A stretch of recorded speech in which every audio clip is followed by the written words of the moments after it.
Assalamualaikum warahmatullahi wabarakatuh. Teman-teman, kembali lagi di channel YouTube saya, Khairun Imam. Gimana nih kabar kalian, para ternak Mulyono dan juga anak-anak jenderal? Semoga kita semua selalu diberi kesehatan dan juga kemudahan dalam menjalani aktivitas sehari-hari, teman-teman ya. Dan di video kali ini, saya akan membahas sebuah topik yang mungkin ini sudah lama juga tidak saya bahas, teman-teman ya. Terakhir kalau nggak salah saya bahas topik ini sekitar bulan Agustus lah. Karena memang waktu itu sangat ramai diperbincangkan, sangat ramai di framing negatif. Dan kali ini terulang kembali. Ya, kalau bukan IKN, apalagi teman-teman. Karena ini sebuah proyek yang sangat besar dari pemerintahan Pak Jokowi yang kemudian dilanjutkan oleh pemerintahan Prabowo. Dan lagi-lagi, para pembenci gerombolan-gerombolan anak onta itu menyebarkan sebuah video yang memperlihatkan bahwa jalan penghubung IKN itu jembatan-jembatannya sudah ditumbuhi semak dan segala macam. Dan ya mereka langsung berkesimpulan bahwa IKN mangkrak, IKN tidak dilanjutkan Prabowo, IKN tinggalkan pemerintahan Prabowo, IKN akan jadi Hambalang jilid 2 bahkan lebih besar dari Hambalang. Nah ini kan sesuatu yang negatif teman-teman. Padahal faktanya tidak seperti itu. Sampai-sampai Mas Ahaye selaku Menko dan juga Menteri Perumahan Marwar Sirait dan yang terakhir Pak Basuki itu sampai angkat bicara terkait dengan bagaimana plan keberlanjutan dari IKN. Ya ini bisa menjawab dan membantah segala tuduhan liar dan isu-isu hoax yang bertebaran yang disebarkan oleh gerombolan pembenci anak onta teman-teman. Oke, sebelum kita mulai videonya jangan lupa like, subscribe, dan share. Dan tanpa perlu berlama-lama lagi, mari kita mulai videonya berikut ini. Saya bersama Menteri Perumahan dan Kawasan Permukiman, Bapak Marwar Sirait, Menteri Pekerjaan Umum, Bapak Dodi Hanggodo, dan Kepala Otorita IKN, Bapak Basuki, baru saja menjalankan sebuah rapat terbatas bersama Bapak Presiden Prabowo Subianto, hadir pula Mensesnek dan Seskap, yang tadi kita membicarakan tentang berbagai proyek infrastruktur di Indonesia, khususnya terkait dengan pembangunan atau kelanjutan pembangunan di IKN. Nanti akan saya berikan kesempatan tentunya kepada Kepala OIKN untuk menjelaskan secara lebih rinci, kemudian juga tentu kepada Pak Menteri yang tadi juga telah membahas berbagai kebijakan yang pro-rakyat dalam pembangunan perumahan. Kementerian PU juga tentunya menjadi bagian penting dari kelanjutan pembangunan IKN. Perlu diketahui bahwa sesuai arahan dari Bapak Presiden Prabowo Subianto, pembangunan IKN ini akan kita lanjutkan, tentu mengikuti timeline dan tahapan-tahapan yang telah ditetapkan sebelumnya. Sebagai penjelasan kepada masyarakat luas, tahap pertama, yaitu tahun 2022 hingga 2024, juga telah menghadirkan berbagai progres. Ada berbagai infrastruktur yang juga telah selesai 100%, tetapi ada juga yang masih ongoing, masih berlanjut. Dan memang kita fokus pada pembangunan kawasan inti pusat pemerintahan. Di sini nanti kita berharap di tahap kedua, 2025 hingga 2029, dan tadi Bapak Presiden Prabowo Subianto sudah menyampaikan dan menegaskan bahwa sudah di-approve anggaran untuk kelanjutan pembangunan IKN itu 48,8 triliun rupiah untuk 5 tahun ke depan. Tentu sekali lagi nanti akan dibagi dalam tahapan-tahapan yang harus dikawal dengan ketat. Yang jelas, anggaran tersebut dipersiapkan, dialokasikan agar kami, khususnya OIKN, bisa menyelesaikan proyek pembangunan fasilitas atau gedung-gedung yang digunakan untuk parlemen, untuk legislatif, dan juga untuk yudikatif. Tentu dari rancang awal yang sudah dimiliki, kita akan lakukan review kembali, ada penyesuaian di sana-sini secara teknis, dan pada saatnya nanti kita sudah bisa melanjutkan pembangunan, dan mudah-mudahan bisa mencapai sasaran dan target yang telah ditetapkan. Nanti setelah ini Pak Basuki bisa menjelaskan, tentunya ada yang bersumber dari APBN, ada juga yang bersumber non-APBN. Inilah hadirnya kebersamaan, kerjasama yang baik antara pemerintah dengan badan usaha. Kita juga mengharapkan dunia swasta, pihak swasta ini bisa berkontribusi secara positif dan tentunya terintegrasi dengan baik. Tugas kami, tugas saya sebagai Menko di bidang infrastruktur dan pembangunan kewilayahan, ingin meyakinkan agar segala sesuatunya terintegrasi dengan baik.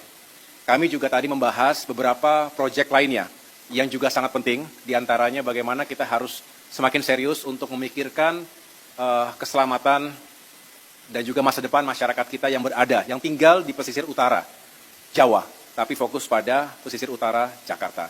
Kita tahu ancaman terhadap saudara-saudara kita dari terjadinya land subsidence, banjir rob dan lain sebagainya, ini perlu kita antisipasi dan mitigasi secara serius dan langkah-langkah pembangunan infrastruktur seperti tanggul, pantai, dan juga pada saatnya karena memang sangat diperlukan pembangunan tanggul raksasa juga ini diharapkan menjadi prioritas.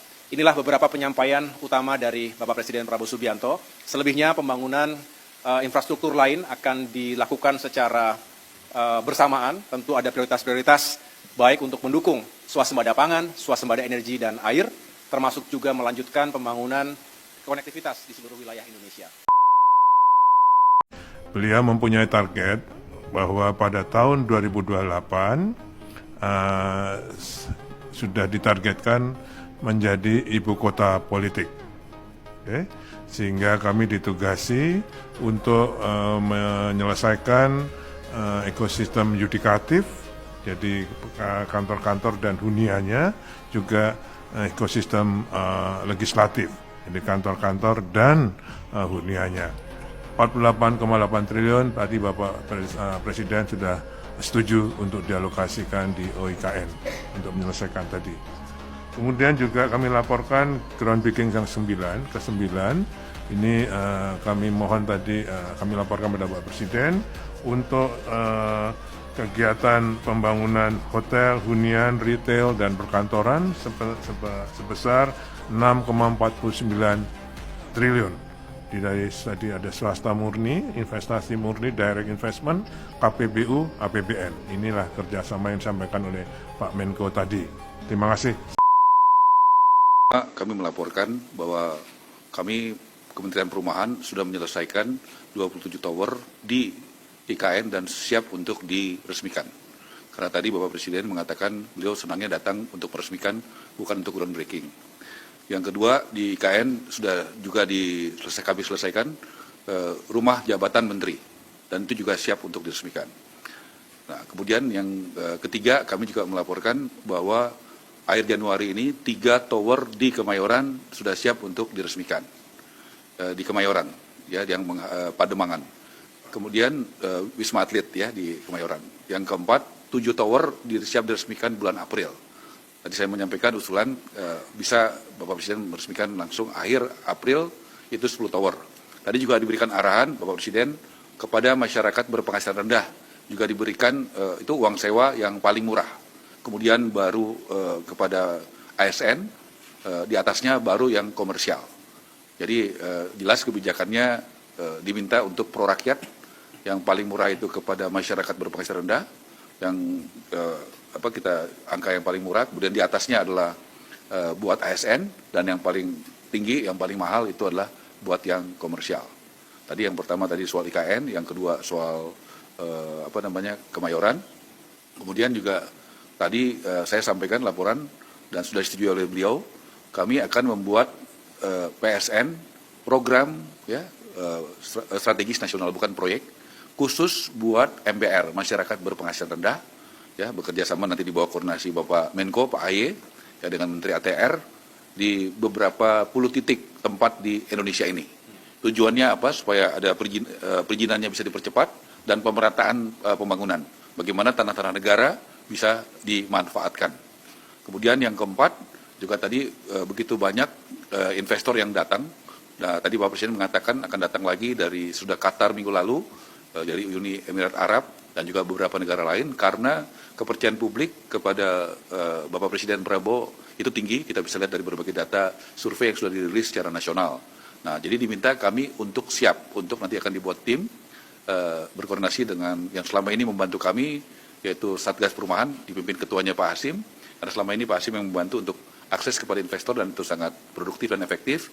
Nanti penyiapan lahan itu ada dari Kementerian ATR, kemudian penyiapan lahan juga ada dari Kementerian Keuangan, itu khususnya Dirjen Kekayaan Negara, tanah-tanah yang ex-BLBI, tanah-tanah yang disita dari koruptor dari Kejaksaan, bagaimana itu nanti akan sebagian untuk diperlihatkan kepada investor, calon investor kita.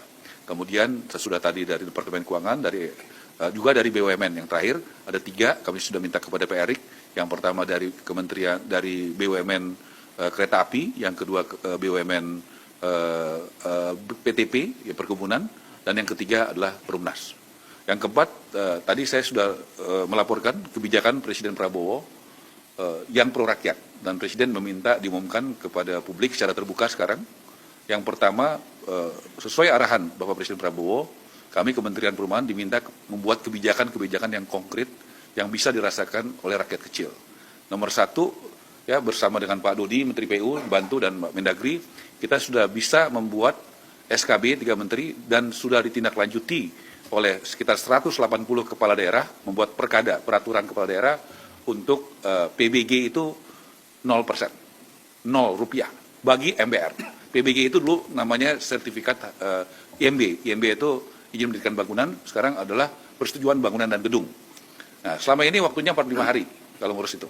Nah, kita rubah menjadi 10 hari. Dan saya sudah laporkan tadi, contoh kita sudah meninjau pertama di Kota Tangerang, kedua di Sumedang, ketiga di Jakarta kemarin. Harusnya saya hari ini di Subang, tapi karena kami dipanggil Presiden, jadi saya tidak bisa ikut ke Subang. Yang datang ke Subang adalah Bapak Mendagri. Nah, kemarin di Jakarta itu bisa sekitar 17 menit.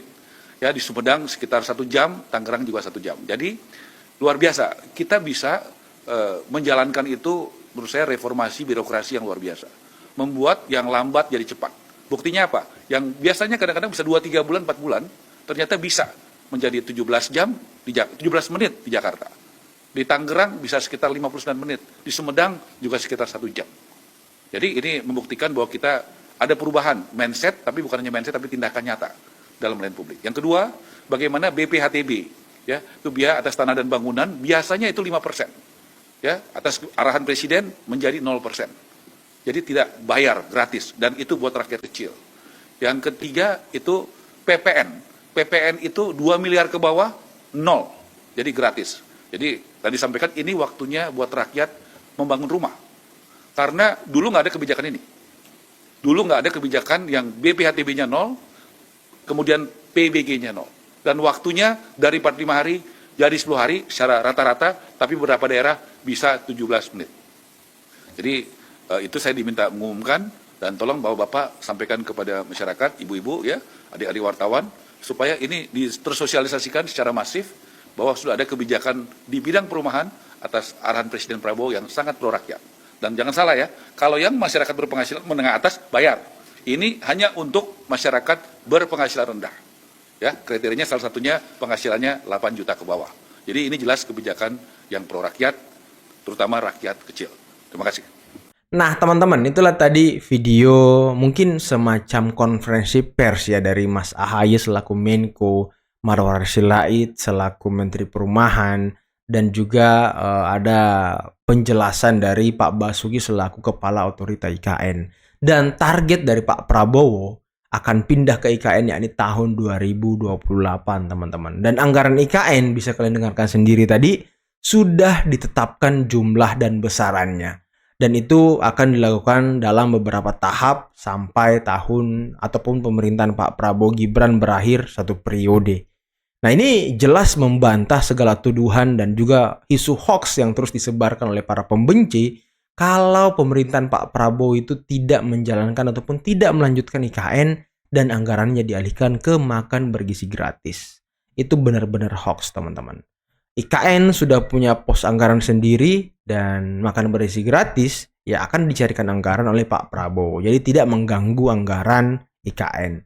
Karena ya bagaimanapun IKN ini kan sudah menjadi simbol ibu kota negara kita, teman-teman. Jadi kita harus berbangga dengan adanya IKN karena kita bisa akhirnya membuat sebuah bangunan kantor kepresidenan yang memang kita rancang dan kita buat sendiri. Bukan hasil dari bukan hibah sih, tapi hasil dari bangunan-bangunan Belanda, teman-teman ya. Dan ya sepertinya para pembenci akan menangis melihat video ini. Oke teman-teman, mungkin cukup sekian dulu video kali ini. Jangan lupa like, subscribe, dan share videonya. Akhir kata billahi taufiq wal hidayah. Wassalamualaikum warahmatullahi wabarakatuh. Bye-bye.